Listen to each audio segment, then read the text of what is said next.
You ever seen a fake cop pull a gun on your wife in broad daylight, right on your own front porch, just because you tried to build a deck?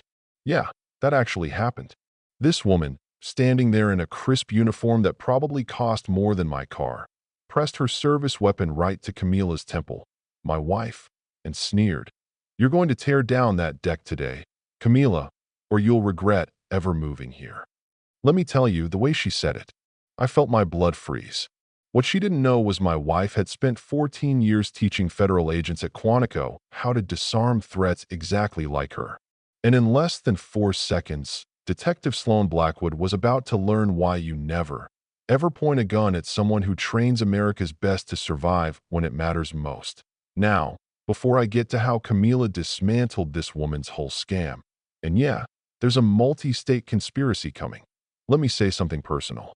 Stories like this, about regular people standing up to bullies with fake authority, these are the stories that need to be heard.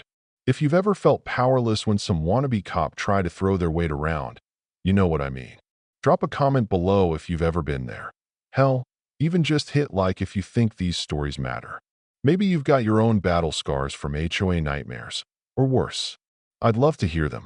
All right, let me back up a sec, give you the full picture. 8 months before that showdown, Camila and I moved to Ridgemont Hills, a quiet suburb outside Denver, supposedly all white picket fences and block parties, a place we could finally relax after years of high-stress work. I'm Javier Mendoza, 41, software architect, spent my life building security systems for tech firms, and Camila, 37, told our new neighbors she was a federal security consultant. Not a lie, just not the whole truth. The first weeks felt like something out of a feel-good movie, neighbors waving, kids running around, everyone knowing your name. Even the HOA seemed reasonable. No crazy rules, just keep your grass tidy and don't park an RV on the lawn. That's when we met Detective Sloan Blackwood. She introduced herself as both local police and HOA safety coordinator. At 43, Sloan had the kind of presence people just automatically obey. She wore her uniform at every social event, her patrol car always parked out front. First month, she seemed like a dream neighbor, helped me fix my sprinklers, complimented Camila's gardening, invited us to a community safety night where she talked about proactive policing and crime stats like she was running the FBI herself. At first, we bought it, but soon, little things started to feel off. Sloan asked a ton of questions about Camila's schedule, way more than a normal neighbor would. She seemed obsessed with our home security system, and when I let it slip I designed protocols for government contractors, her questions got even sharper, like she was fishing for more than just small talk. Meanwhile, I was learning things about Camila I'd never really noticed. She'd always sit facing the door, scanned every room like a pro, took consulting calls at odd hours in this weird mix of English and police jargon, and her work gear looked like military-grade comms. Not anything you'd buy at Best Buy. 3 months in, I started building a deck off our patio, went through all the proper channels, pulled permits, hired a licensed guy. Should have been simple. The next morning, Sloan shows up in full uniform, clipboard in hand. Her whole vibe suddenly gone from friendly neighbor to hard-nosed cop. She says there have been multiple complaints, and she needs to inspect our property.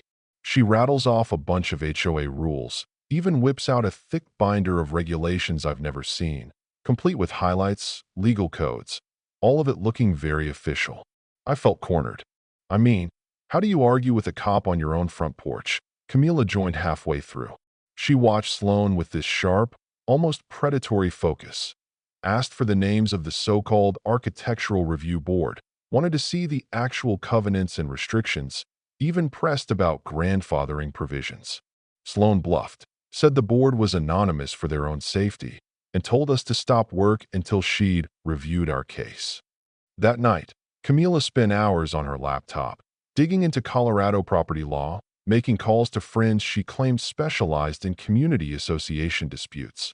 I heard words like jurisdiction, federal statutes, stuff way above my pay grade. Next morning, she calls the county office, and what she finds is wild. The Ridgemont Hills HOA had been legally dissolved 4 years earlier. No board, no regulations, no authority. Nothing Sloan was quoting existed.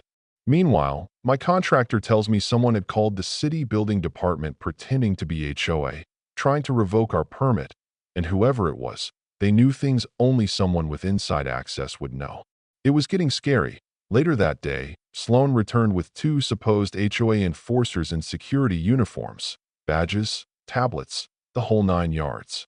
They photographed everything, questioned the contractor, and somehow knew details about Camila's federal employment that were supposed to be classified. Camila never flinched. She just asked for their credentials, pressed them on privacy protections, and dropped a few terms about security clearances that made them look suddenly very nervous. That night, we got a letter, full legal letterhead, threatening $500 daily fines, referencing court cases that, turns out, were totally made up. Camila picked it apart line by line, found all the flaws. "This is a scam," she told me. "Whoever wrote this knows enough law to fake it, but not enough to pull it off with a real lawyer." The next weeks got even worse. City officials started calling about bogus complaints. Mail stopped arriving. Utilities nearly got shut off. Strangers parked on our street at odd hours. Cameras appeared on telephone poles, always pointed right at our house. Camila responded like a pro, documented everything, called in favors from colleagues who specialized in domestic security threats, her language getting less and less like a consultant, more and more like, well, a federal agent. "This isn't random," she told me one night. "Someone's targeting us, and they have training." 3 weeks into this, Sloan showed up waving documents supposedly from federal authorities, claimed our deck was a security threat, that we were being investigated for intelligence-gathering activities. Camila didn't miss a beat. She asked detailed questions about jurisdiction, notification procedures, the real names of the agencies involved, everything you'd need to trip up a fraud. When Sloan couldn't answer, Camila just smiled, told her she'd verify everything through her own security channels. That night, I finally got the truth. My wife had spent 14 years training FBI agents to spot and counter domestic threats. Sloan's operation was amateur hour by comparison. The showdown came fast. Sloan set up a command post right on our front lawn, surrounded herself with a crowd of nervous neighbors, and started giving this big speech about us being national security threats. She whipped up the crowd, flashed fake documents, and announced she was inspecting our property under federal authority. That's when Camila stepped outside, jeans, black jacket, this little federal insignia on her collar. She moved with a kind of grace I'd only ever seen on TV. She asked for credentials, calmly, firmly. Sloan got rattled, then angry, then reached for her gun. And that was it. Camila told her to back down, her voice calm but sharp as a knife. Sloan pulled her weapon, pointed it at Camila's head, the whole crowd gasping. My wife didn't flinch. Instead, she announced, loud enough for everyone to hear, that Sloan had just committed aggravated assault on a federal agent, and that she was under citizen's arrest for impersonating an officer, fraud, conspiracy, the works. And then, before anyone could blink, Camila had Sloan disarmed, face down on our lawn, hands zip-tied behind her back, crowd erupting in cheers. Turns out, Camila was Special Agent Camila Restrepo, primary tactical instructor at Quantico. FBI backup rolled in less than 6 minutes, arrested Sloan and her crew, and the case blew open. Multi-state fraud ring, targeting federal families, millions in stolen property, with ties all the way to foreign intelligence operations.